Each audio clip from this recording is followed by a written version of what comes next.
I am Ferdinand Marcos, and I am the President of the Republic of the Philippines. I stand today on behalf of 110 million Filipinos. Hi everyone, hello universe, it's me again. Shout out sa inyo mga kababayan. But anyway guys, meron tayong very good news for everybody. Alam nyo, mapapahanga kayo talaga kay Pangulong Marcos Jr. Siyempre yung mga supporters niya, mga loyalists, very proud sila sa kanya. Bakit kanyo? Ito, basahin ko po sa inyo ha. Sabi po ng politiko yan. Today is July 14, 2025. Thanks but no bits. Marcos reportedly rejected campaign donation from Atong Ang. And goes. Di ba? Yan ang may moral principle. Iba talaga ito si Pangulong Marcos Jr. Ano? Alam na alam niya kasi yan eh. Kilala niya since pa si Atong Ang. They are not close but PBBM know everything tungkol dito sa taong ito. Di ba? Hindi siya tumatanggap ng suhol. Ay hindi ka nga tulong galing sa illegal. Si PBBM pa. Alam na alam niya yan. Kahit hindi pangulo yan, may intel yan. Kayo naman July 14, 2025. Di ba guys? Yan ang pangulo ng Marcos loyalists at supporters. Hindi basta-basta ang pagkatao nito. Mataas ang level ng pagkatao nito guys, very high class. Yan pa lang hindi tumanggap ng suhol at kumbaga pera galing sa mga sa mga sugal-sugal na yan. Di ba? Yan ang mga teknik ni Atong Ang. Di ba? Nang sa ganun, pag tinanggap ng Pangulo yun, umaasa siya na protektahan siya ng Pangulo sa kanyang mga business.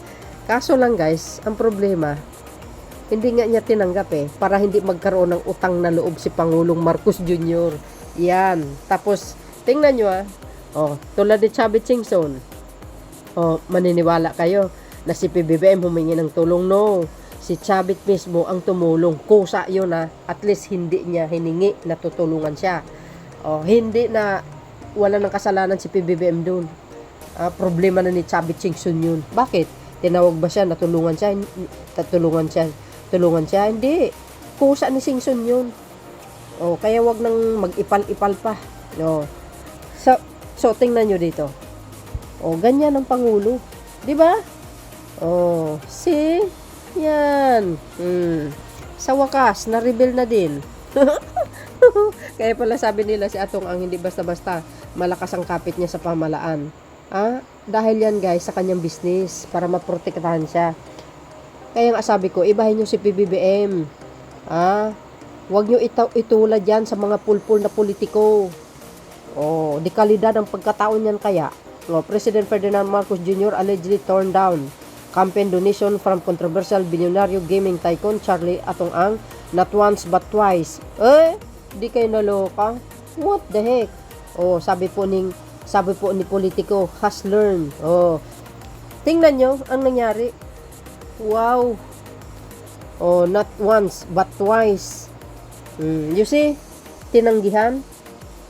Kung iba pa yan, tinanggap. Yan, si Atong Ang. Mahilig magbigay para maproteksyon na yung kanyang business. Ay, diyan kaya nagkamali. Kaya sabi ko, hindi nyo kayang banggain si Pangulong Marcos Jr. Ganun si PBBM, ayaw niya magkaroon ng utang na loob. Kung sino man ang tumulong sa kanya, ay kusa nila yun, hindi si PBBM ang lumapit. Ay, mayaman yan guys, kaya niyang bayaran. Sos, kayo naman According to an scooper familiar with the matter and the allegedly attempted to contribute to the Marcos presidential campaign in 2022, but the offer was declined outright at the time and was said to be a latecomer among political donors, having initially favored then Davao City Mayor Sara Duterte to make her own bid for the presidency. Nako, kahit maglalaban yan si Sara, ay ilalampaso ni Pangulong Marcos Jr. yan. Maniwala kayo sa akin. So, yun. Ano guys ang komento nyo rito? Di ba? Iyan ang Pangulo ko. Hindi tumatanggap ng mga pera galing sa illegal na mga sugal-sugal yan. Alam niya since pa, alam niya yan si Atong Ang kung ano ang trabaho niyan. PBBM pa. Tuloy. Instead, Duterte became Marcos running mate and both went on to win by a landslide. In 2024 and reportedly made another offer, this time to support the Alyansa. Talaga. You see? Itong nakaraan eleksyon pala mga besa. In 2024 and reportedly made another offer, this time to support the Alyansa para sa bagong Pilipinas senatorial slate, which is backed by Marcos. The second offer was also rejected according to the scooper. Kaya sabi ko sa inyo hindi po basta-basta yung nakaupo sa Malacanang. Very high profile yan.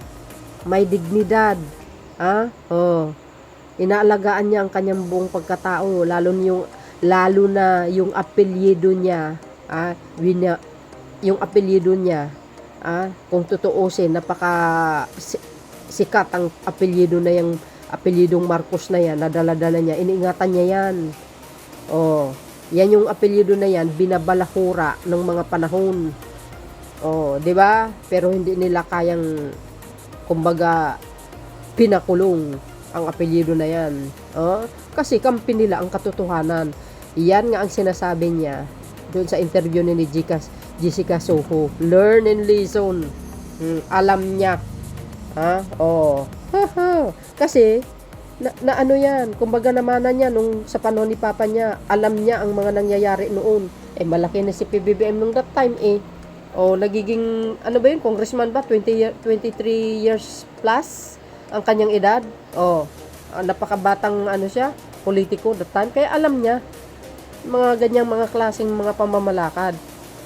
Ganyan naman ang mga oligarko yung mga mayayaman, lalo na yung mga, yung mga kilalang tao na businessman na mayroon mayroong alok na tulong nang sa ganung pagnanalo protektado sila, magtanaw ka ng utang na loob, pwes ibahin nyo si PBBM, hindi tumatanggap ng ganyang kalaking milyon-milyon.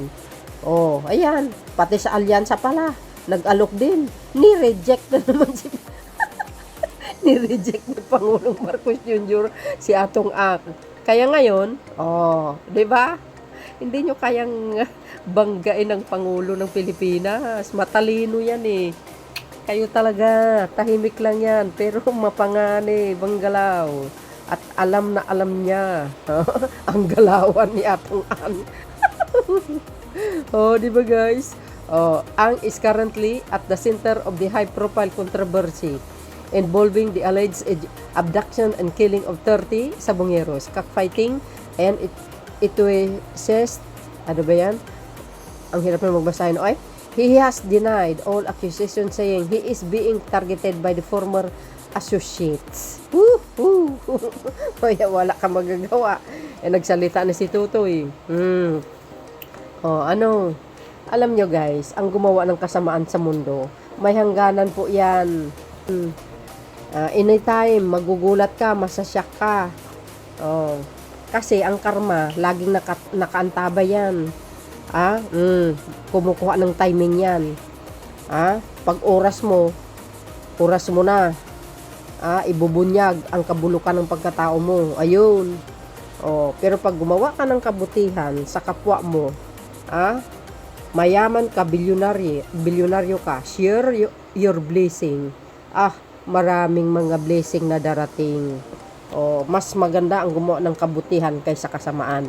Tingnan nyo mga nakukulong ngayon, mga masasamang tao yan. Including Poncio Pilato doon sa Netherlands. Di ba? Parang ito si Poncio Pilato, tsaka si tsaka si Atong Ang parang same feeder flocking together ang ugali Mahilig pala kayo mag-hire ng gunman ayan. Kaya yan. Ako, very proud ako. Why? Yung sinuportahan kong Pangulo, may moral.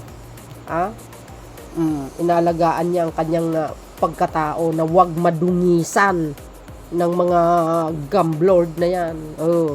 Si mga beswa, ano ang kapalagayan nyo kay PBBM? The best, di ba? Ayan. Kaya pinagmamalaki ko yan. The best president ever. Walang makakatalo dyan except yung ama niya, ah. Kaya ikaw, Mr. Ang, hindi mo kayang ano yan.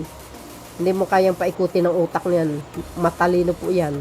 Nako, delikado kayo dyan sa tahimik na Pangulo. Walang sinasanto kahit sino. Batas ang pinairal. So yun guys, sobrang ako'y natutuwa. Very happy ako kasi itong Pangulo na ito talagang masasabi mo na ito yung dapat talaga na mabigyan talaga ng yung mataas na karangalan sa buong mundo. Oh, di ba? Na talagang ika nga hindi po ako nahihiya na ipinagmamalik ko lagi ito si PBBM kasi nga yung sa ugali baga, napakabait, super bait. Oh, tingnan nyo yung kabaitan niya, lalong lumalabas ang katotohanan ngayon. Oh, hindi siya tumatanggap dahil alam niya kasi ang maaring mangyayari yung kay Chubby Chinchon yun. Hindi si PBBM ang lumapit para humingi ng tulong. Oy, mahiya kayo. Milyonaryo itong Pangulo na ito, no? Bakit siya hingi doon? Oh. Kusa ni Chabit yun. Kusa niyang tumulong. Hindi siya tinawag. Ngayon, humingi siya ng... ngayon, sinusumbat niya kay PBBM. Bakit? Oh, dyan pa lang nakikita niyo. Oh, tinanggan niya sa atong ang. 'Di ba? Kaya, wow. Ako'y napahanga niya. Oh, see? So, yun guys, ang aking pinaka-latest updates video sa inyo. See you again on my next uploads. Bye. Yan, babus. God bless. Philippines, saludo po kami sa inyo, Mr. President. Kaya mahal ka namin. Dito lang kami sa likuran mo. Hindi ka namin iiwan. Go. Sa katagumpayan ng bansang Pilipinas. O, 'di ba? Tagumpay mo, tagumpay namin kaya sinusuportahan ka namin. O, 'di ba? Kasi napakabait mo, magaling kang pinuno, magaling kang pangulo. Pinagmamalaki ka namin. Thank you guys for watching. Bye. Yan babus. God bless Philippines.